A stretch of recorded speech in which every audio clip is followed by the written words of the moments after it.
See? Jodak ma Kibra koro obuogo lungo ng'anyo mar tipo kaluwore kod rach mar apaya ma Kibra Drive ma koro rocho yore mag wuoth. Jopiny ywak ni tich koro tek e apayano kaluwore kod wach mar koth ma sani chwe pacho ka. Jafwambo marwa Wenga leronwa mathoth. En apaya ma ok makina nyaka kianda e kadak ma Kibra kendo mana kaka nenore we geche kaachiel gi jopiny winjo matek. Apaya ni konyo jowuoth mawuok Lang'ata kaachiel gi jogo mawuok Ngong'. Kata kamano sani wuoth tek kendo jopiny ywak mokalo. Barabara wani nigi buche mang'eny seriously. To kirango chien kacha nitie ka gari la mos kalo gi abwe kanyo. Sani koro king'iyo kanyo no ka gima karibu bur tiegni donjo nyaka piny ma gari la mos. Ma ibro po kata ka samoro ja pikipiki moro biro molware bwoe kanyo nikech ang'o ndara ni osebed kiweye ndalo mathoth. Gilos nwa ndara wabede gi ndara maber kaka jomoko bende gi ndara mabor. Driving along this road is hectic. Potholes all over. Let's have a lasting solution to this. Apaya ni e duol mar kura kendo dweche adek mokalo apisas mag kura ne otimo limbe mar yango kaka inyalo konge.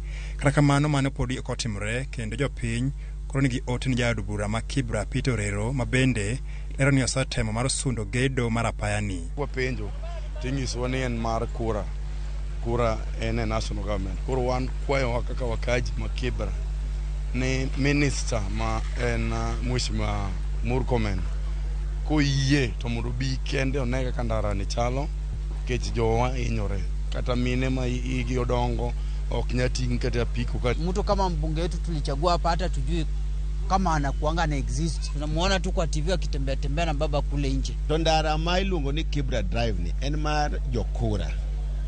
Asedhi ir jokura ofise kanyo malo nyadibiriyo. Mase wuoyo gi regional engineer Mbaniki mana luongo public participation. Mwabedo go ka wuoyo gi engineer wuoyo gi the contractor. Wacho ni pod oketo gige kanyakla mondo koko biyo tie yorni. Owacho ni yorni en yo mabor ma ok onyal chako kata chako gik go e kore. Rach mar apaya ni jokanyo ma alwora ni lero ni miyo gi lal mathoth. Muda kidogo mvua ikinyesha mara moja mbili tena tunarudi kwa hali ile ile. Garage repair. Hatuna barabara, hii ni samba. Swali ni kwamba hii barabara kweli iko within the city center, city of Nairobi. Kaka koth mapek medo mbure e Thurka e kaka Jodak ma Kibra kaachiel kod jowuoth ma kalo e apaya ma Kibra Drive ka nyime kod ywak kalore kod rach mar apaya ni kakoro gi sani gikwa piny owacho mondo ni odondre kod wachni mapiyo. Tok duol mar kura chopo kae dweche adek mokalo kendo limo nyaka kuonde mane onego darie ji kaachiel gi johala mar chiwo thuolo ne loso apaya ni. Podi ok ong'ere ni ang'o ma omiyo orak ochung' kendo podi yula ayula. En wich kuot ni mjumbe ni kae to yoto rach to ling kumoling to bok nyal seyo yisayo party mar ODM modage ni telo ok nyal telo ngi dala ikelo jomoko se kelo bang'e to wewa kama maskinde. Koro contractor no ema koro warito ni mondo donje ground. No wacho no nyalo donjo anytime soon. Tan kaka ng'e Kisungu soon can be very far. Amedo kwai ni ko yie to mondo bi nikech wan kaka jokibira wathagore ahinya.